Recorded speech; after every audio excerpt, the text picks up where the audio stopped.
ইকতারাবাতিস সাআতু ওয়া ইনশাক্কাল কমার ওয়া ইয়ারাউ আয়াতান ইউরিদু ওয়া ইয়াকুলু সিহরুন মুস্তামির।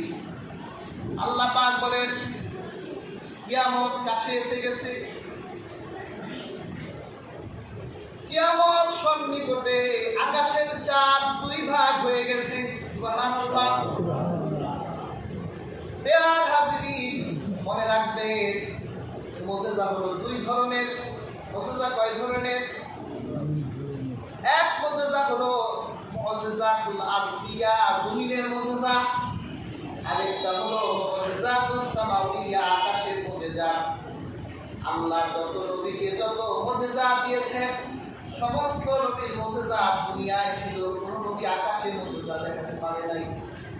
একজন ব্যক্তি, একজন রাসূল, আমার কিবরিয়া রাহমাতুল্লিল আলামিন, একজন মানুষ, যিনি আকাশেও মুজিজা দেখিয়েছেন।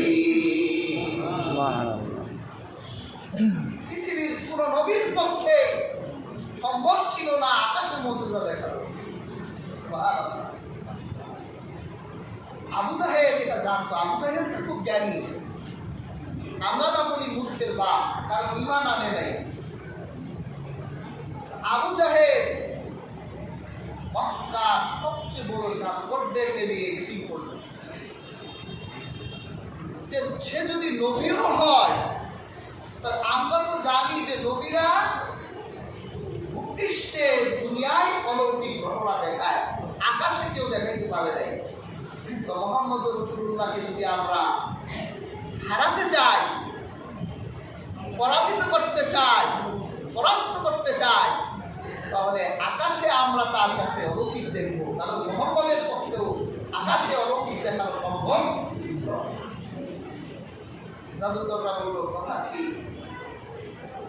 কারণ জাদুবিদ্যাও আকাশের আধুনিক বিজ্ঞান বলে যে জমিন থেকে 3 মাইল পর্যন্ত তারা জাদু কাজ করতে পারে, 3 মাইলের উপরে আর জাদু কাজ হয় না।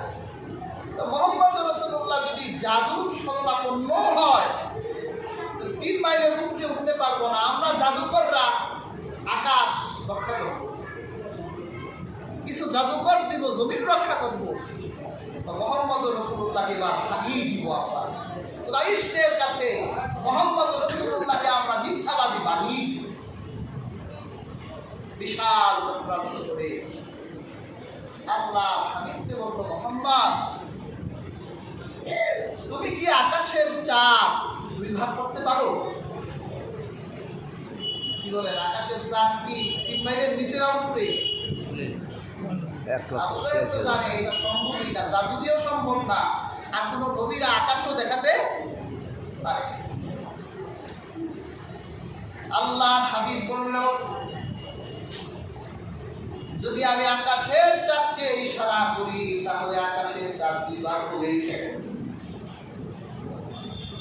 আল্লাহ হাবিবের চাচা আব্বাস রাদিয়াল্লাহু তাআলা আনহু আল্লাহ হাবিবের ভগবতের পর বলেছিল, মুহাম্মদ জানো আমি তোমার প্রতি কেন ঈমান এনেছি? আল্লাহ হাবিব বলল, চাচা কেন ঈমান এনেছেন? যে ছোটবেলায় যখন তোমার তরুণা বয়স, তখন আমি তোমার ঘরে ঢুকতাম, আমি দেখতাম তোমার আঙুলের ইশারায় আকাশের চাঁদ ফেলে আর বলি, তুমি হাসলে আকাশের চাঁদ হাসে, আকাশের চাঁদ তোমার সাথে খেলনা করে।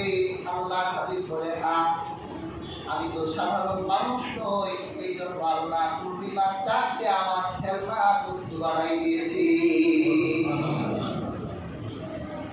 তাহলে ছোটবেলায় নির্দেশ ছাড়াই যদি আল্লাহ হাবিবের হাতের ইশারায় চাঁদ ফেলে তুলে, আজকে আল্লাহ রাসূল ইশারা করলে এই চাঁদ তো 2 ভাগ হবে।